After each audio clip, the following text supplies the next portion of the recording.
Welcome to Faith Over Fear, the Christian Pregnancy and Birth podcast. I'm Natalie Portman, a wife, mama, birth doula, and childbirth educator. And I believe God has a better way for us to experience birth, one without fear, striving, or self-glorification.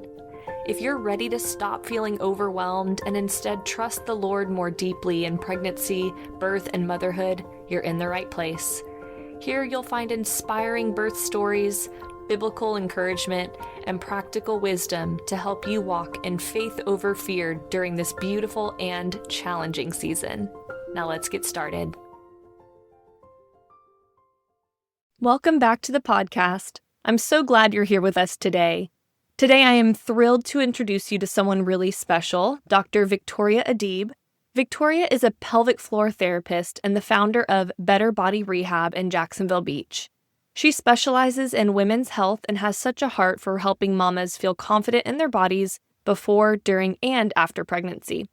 She's not only an incredible professional, but she's also a soon-to-be mama herself, and she brings such a unique blend of clinical wisdom, personal experience, and deep faith to the work that she does. Today we're talking about something that I believe every mom needs to hear, that motherhood is kingdom work, and we're going to unpack how caring for your physical and spiritual health isn't selfish, but sacred. I just know this conversation is going to leave you feeling seen, refreshed, and reminded that you too are worthy of care. Victoria, thank you so much for being here today. Natalie, thanks so much for having me. I'm so excited to talk about my personal experience with pregnancy as well as drop some clinical knowledge for everyone. Yes, I love it. So let's dive right in. What is the pelvic floor and what are some signs of dysfunction? So many women don't even realize what their pelvic floor is, so give us the deep dive on that. Yeah, so I'm here to help demystify the pelvic floor. A lot of times it gets overcomplicated by social media and by our other providers, but really the pelvic floor is just a group of muscles that sits on the bottom of your pelvis. It helps support all of your pelvic organs, including your bladder, your uterus, your rectum.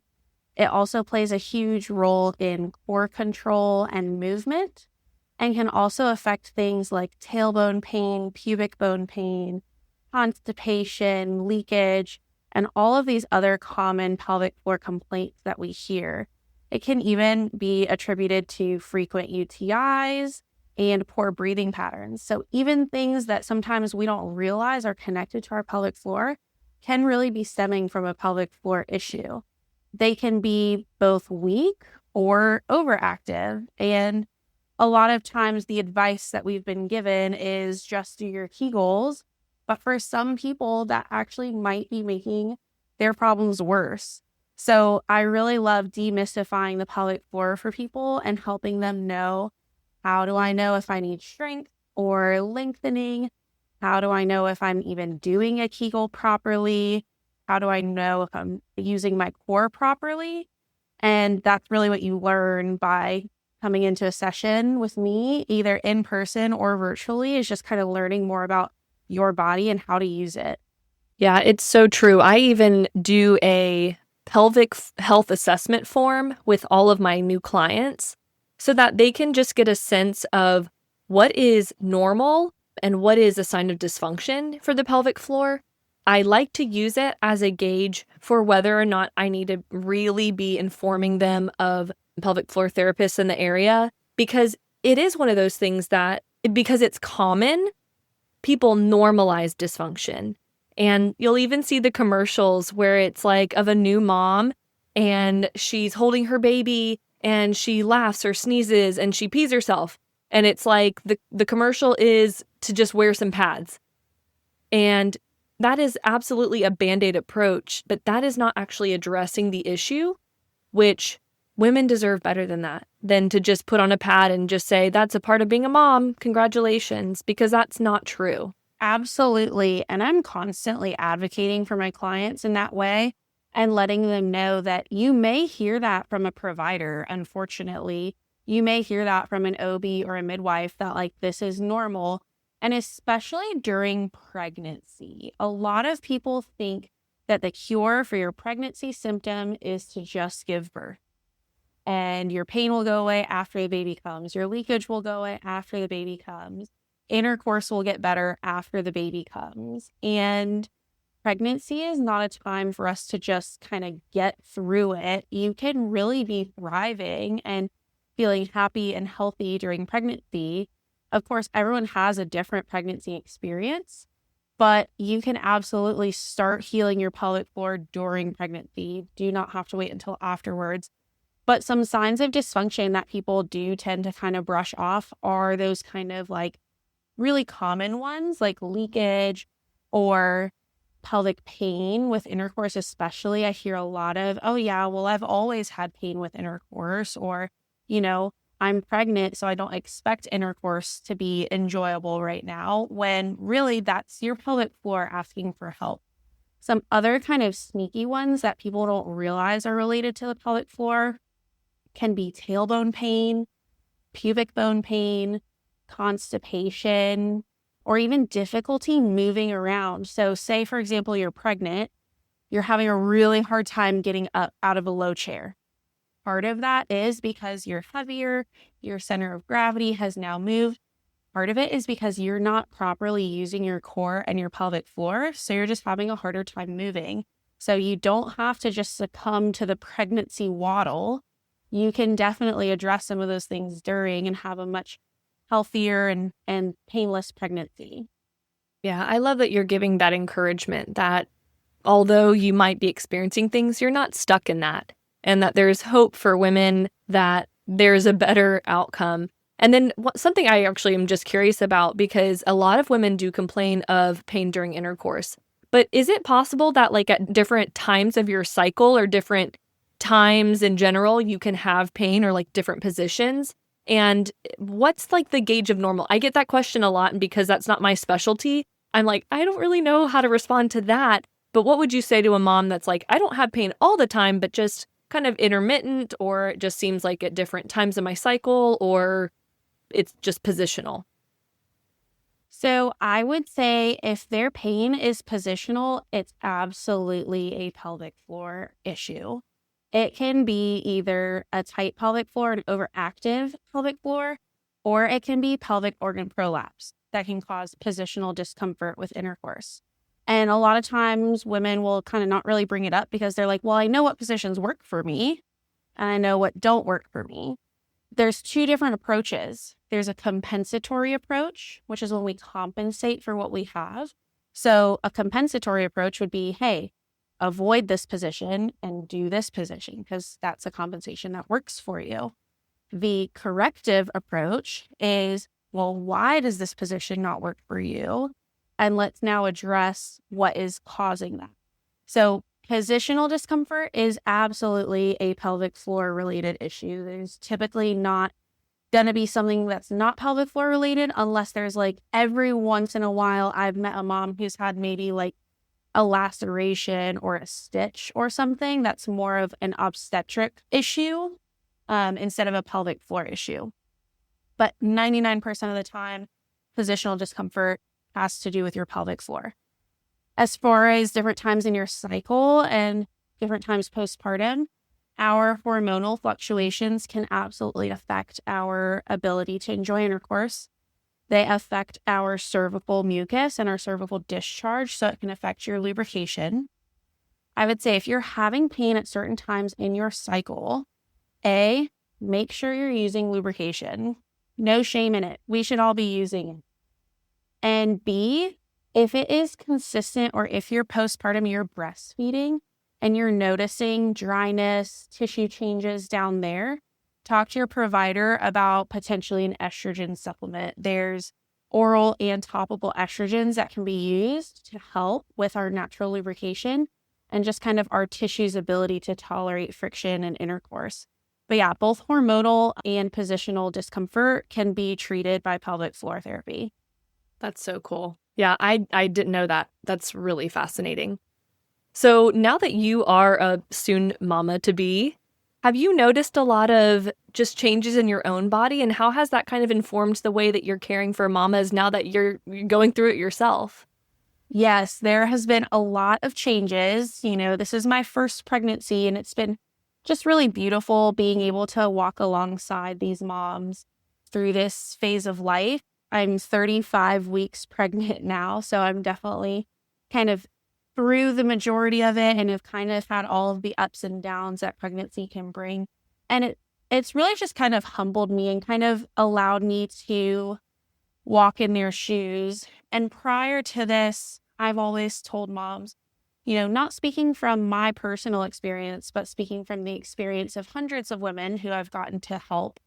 And now I can say speaking from my personal experience. And I think it just connects you in this sisterhood of being a mom of, we've all kind of walked through that together.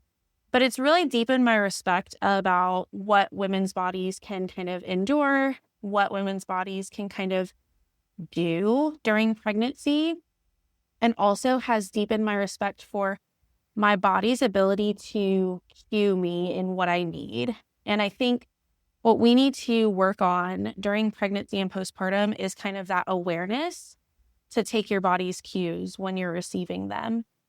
A lot of times it's difficult mentally to adapt to the changes that your body is going through. Sometimes you need to slow down and your body is telling you to slow down. And it's hard to listen to that. But I would say kind of starting with awareness and acknowledging those types of cues and then kind of adapting and adjusting what my day-to-day might look like has been very humbling, but has also really helped me relate to a lot of my clients and where they're coming from.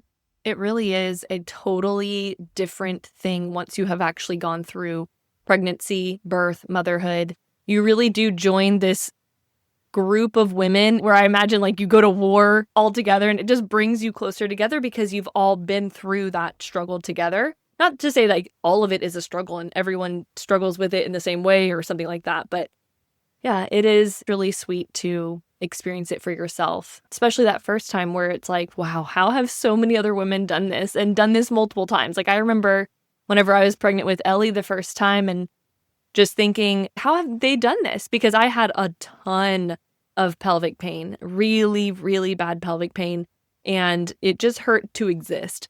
And so I was like, how do people do this? So you shared in the intake form that you feel like motherhood is kingdom work, and I love that so much.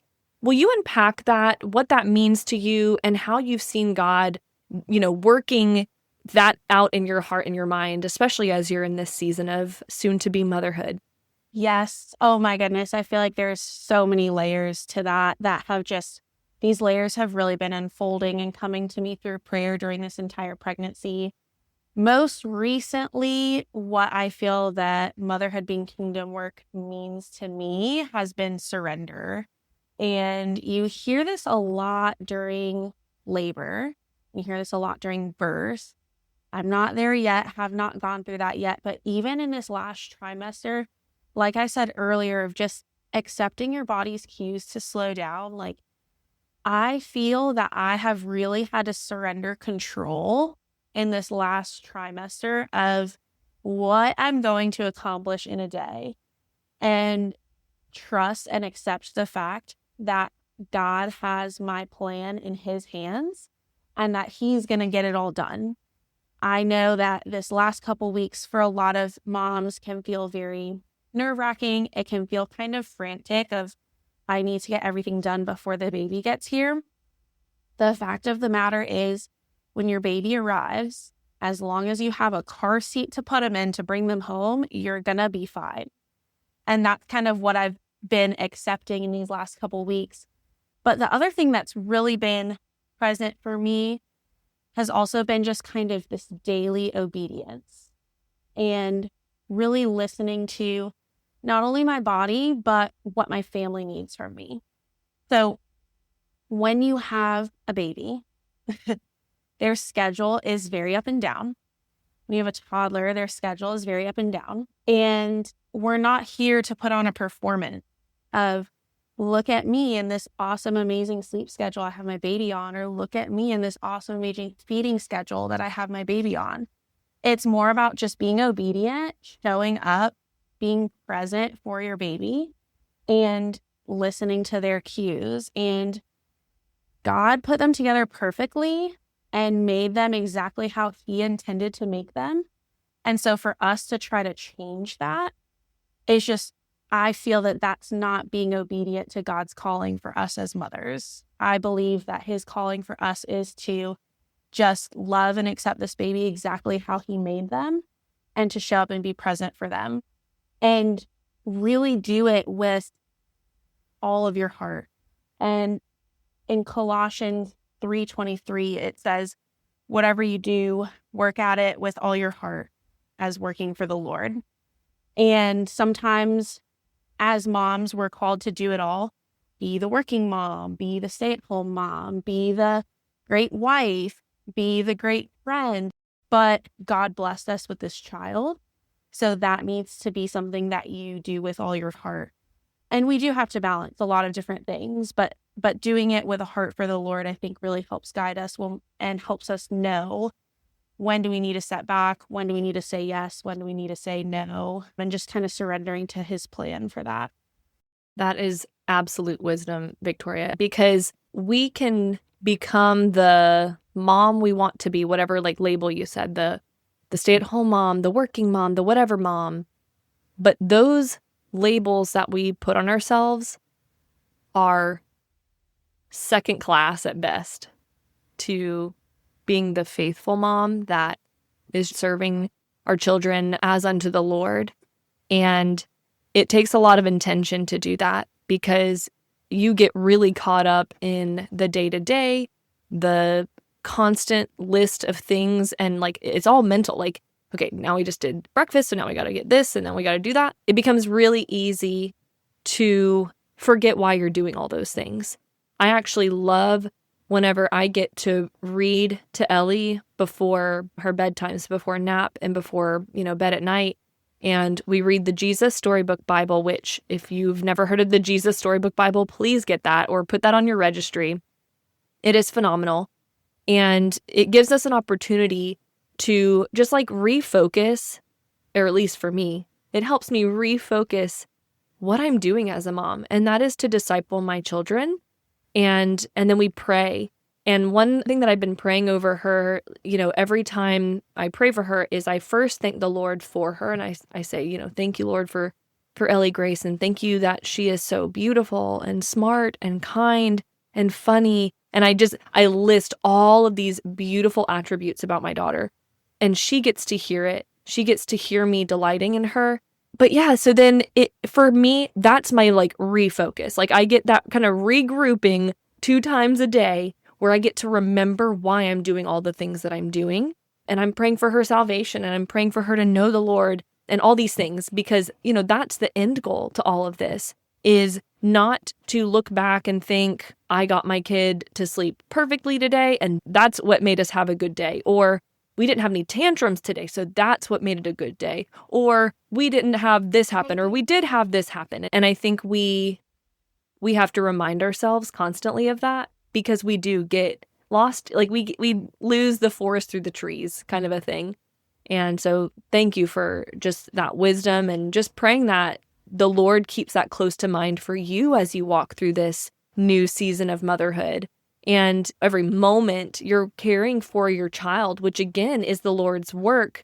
But, it also can swing to the other side of the pendulum where it becomes completely neglecting yourself and completely thinking that you only exist for taking care of your child and your husband and making time for friends and doing all the things. And again, those are wonderful things that the Lord has given you.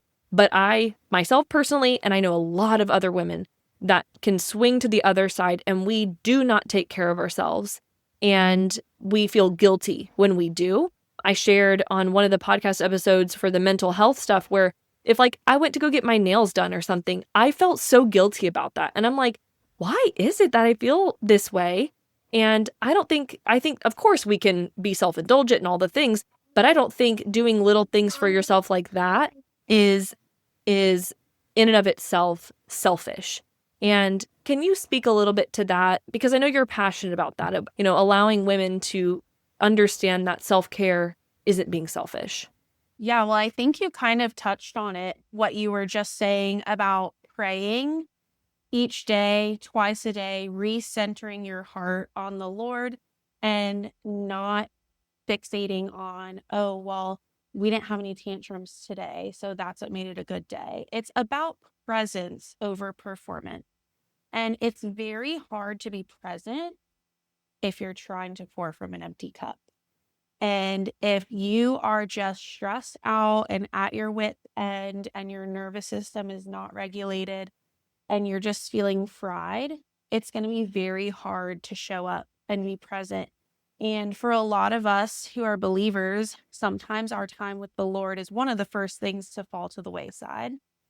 Also, our care for ourselves is definitely one of the first things that falls to the wayside. And really, what we're trying to do is make your cup bigger. So we're trying to make it to where you have more capacity to be able to care for your family and to be able to care for your little ones and to be able to be present with the Lord and be present with the people who matter most to you. And if you're not taking care of yourself, then that cup is going to get smaller and smaller, and you are just not going to have the bandwidth or the tolerance to be able to show up in the way that you want to and in the way that you are needed. And I hear so many moms feeling guilty for taking time for themselves, but then they also feel guilty when they snap at their children or when they snap at their husband, or they feel guilty because they're feeling disconnected from their husband because they haven't had a date night in a long time. And these are all things that can be resolved through self-care. However, we need to get past that initial mom guilt that so many of us feel. But it looks different for everyone. And that's where I try to make sure that everyone has options to be able to get taken care of. So when it comes to coming in to see me at Better Body, I make it as easy and accessible as possible. I've got times from 7 a.m. to 7 p.m. and everywhere in between to make sure that works with your schedule. You can come in person, and a lot of people feel bad about leaving their kids, but they also at the end of the hour tell me, this is the 1 hour that I've gotten a break, and then I've gotten to actually focus on this, and I've gotten to actually be able to get something out of this. I do also offer telehealth for people who just can't get away from the house or really feel bad because their little one doesn't have a schedule. And so they don't know if they're going to be able to leave, if they're going to be in a wake window, if they're going to have to feed. So adding those options for people makes it as accessible as possible. That way, okay, you've made the first step. You've initiated and said, I want to come in for this care. Now let me make sure that I'm making myself fully available and holding space for you in whatever way you end up needing it in that moment. But I think it's just really, really practical. And for some people, self-care can look like rest. And I'm coming out with an early postpartum program. That's going to be an online program for moms, week 0 to 6. But the huge thing that I'm emphasizing at the beginning of this program is, if this is something you want to do, do it. If you need to lay in bed and rest, do it. And don't feel like you're falling behind because you didn't start your postpartum pelvic floor rehab immediately day 1 in the hospital. It's not for everybody. And sometimes rest can be just as fulfilling and can be just as important as getting in to see a provider and getting that care started. But yeah, it really does come from a place of being able to hold space for your loved ones, and you can't if you're not taking care of yourself. The other thing too is being able to keep up. As moms, especially when we have active kids, we want to keep up and we want to be there with them and we want to live long, healthy lives with them. So you start talking about the toddler phase and, the elementary school age and things like that. These kids are going to jump parks. They have their sporting event. You're on your feet all day with them. You're chasing them, running around. Being a mom is an active job. You have to be able to keep up. And if you're not keeping yourself physically well and healthy, it can be very difficult to keep up. I had a mom, her goal was to be able to walk to the end of her street and back without feeling winded. This mom had not exercised in 10 years, and she was leaking at everything. She would sneeze, she would leak. She would laugh, she would leak. And although the leakage was technically the symptom that brought her in, it was really her longevity that was her bigger goal in being able to keep up with her children. And so we got her on a program, and she did phenomenal, and she has taken that program above and beyond, and she's now lost a bunch of weight, and she feels really, really great, and she's able to go on long walks with her kids, and she's got 3 kids, and they're very active. So she's feeling like she can keep up with them better now, and so she's more present, and she doesn't have to say no to her kids wanting to go play outside because she can't keep up. So there's the mental, emotional side of it. And then there's also just physically being able to do the things that you want to do. I remember a time when Daniel was a newborn, like days or a couple weeks old, like something very, very new. And I had a vaginal delivery. And definitely in those, first couple days and weeks, your pelvic floor feels like, what in the world just happened to me? And I remember, because, I'm trained in the Body Ready method, and so I have some of that like pelvic floor knowledge. Every time I lift him up out of the bassinet in our room to like nurse him in the night or whatever, always in the night especially, I would have so much pain when I would lift him up. Just my pelvic floor, my core, all that just like felt off. And I was like, Natalie, you need to breathe out and engage the core. Make sure everything is nice and engaged, and then pick him up. And then as soon as I did that, my back pain, my pelvic floor, my core, all that felt so supported. And every time I lifted him out of the bassinet, it was a world's difference. So even something as simple as just remembering to engage your core before you do some sort of lifting or whatever, even if it's your infant, it just goes a long way. And I can imagine where women are just like, oh, well, this is just the way it is. Like, it just hurts when you lift up your baby or whatever.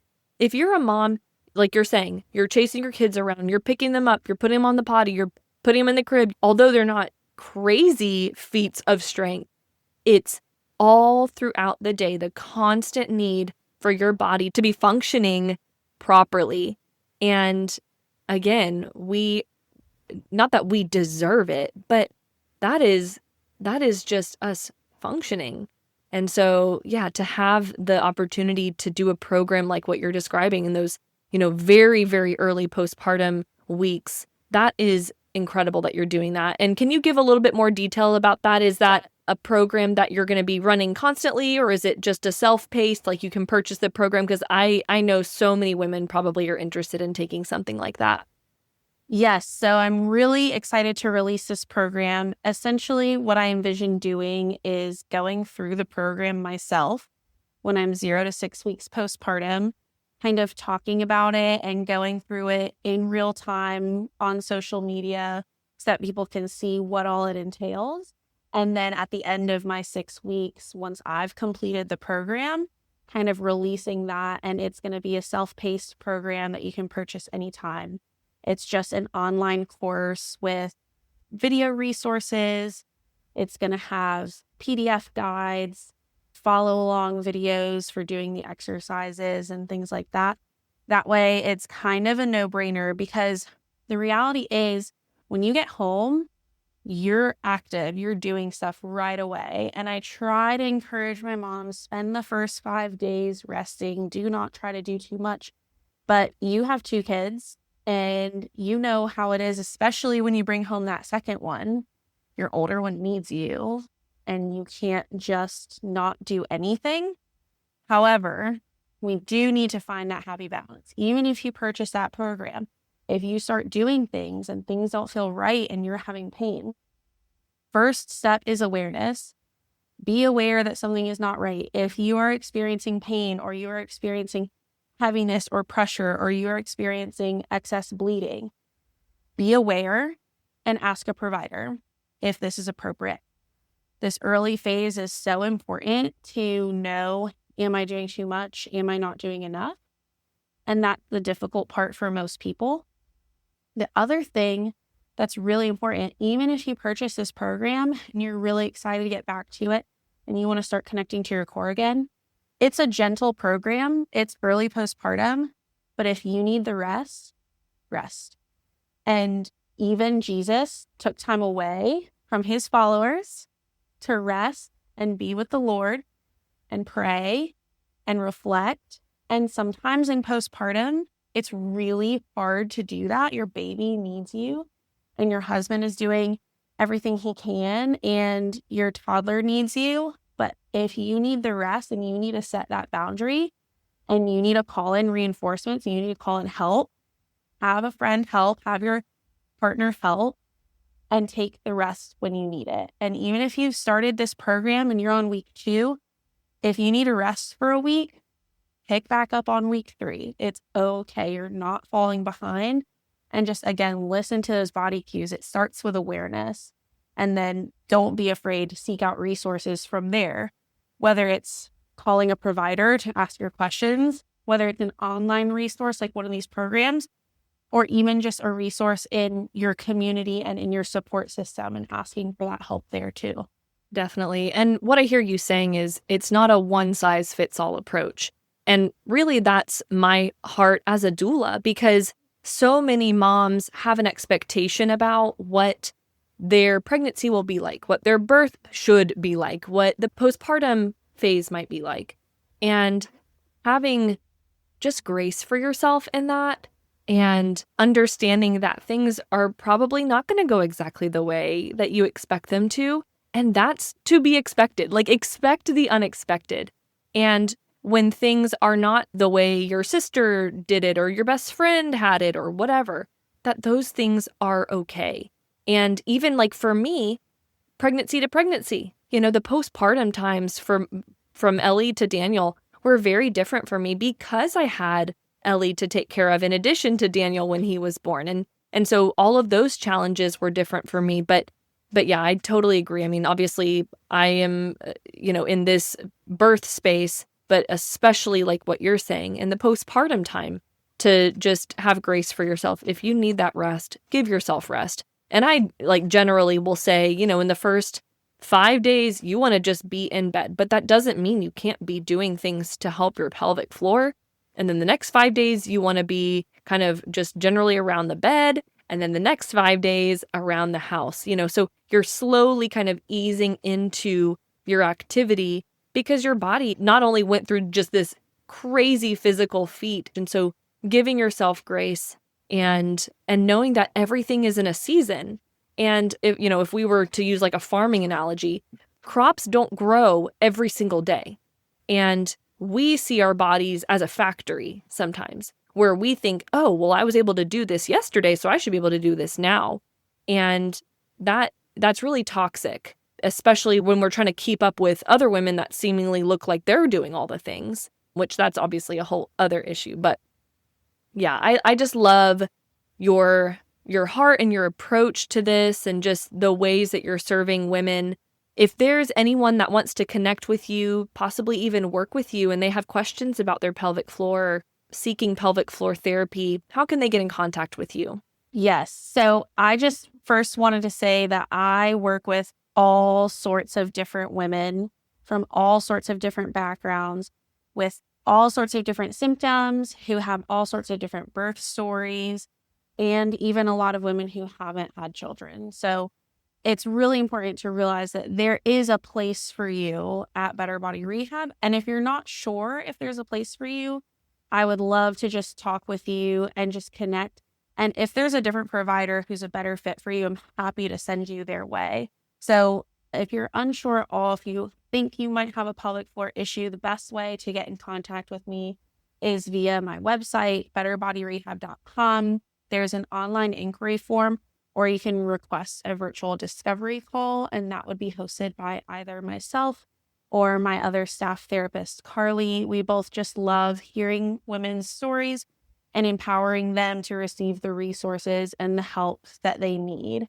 So if you do decide to schedule a discovery call, just let me know that you heard about me through this podcast episode, and I'd love to extend a $50 discount for your first visit.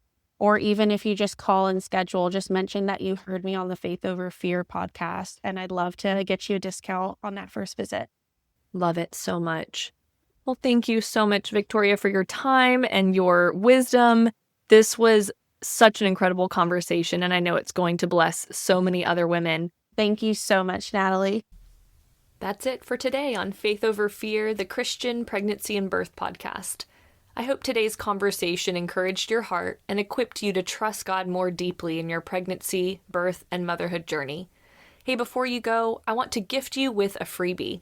I've compiled some of my most popular resources inside the Christian Mama Birth Prep Library.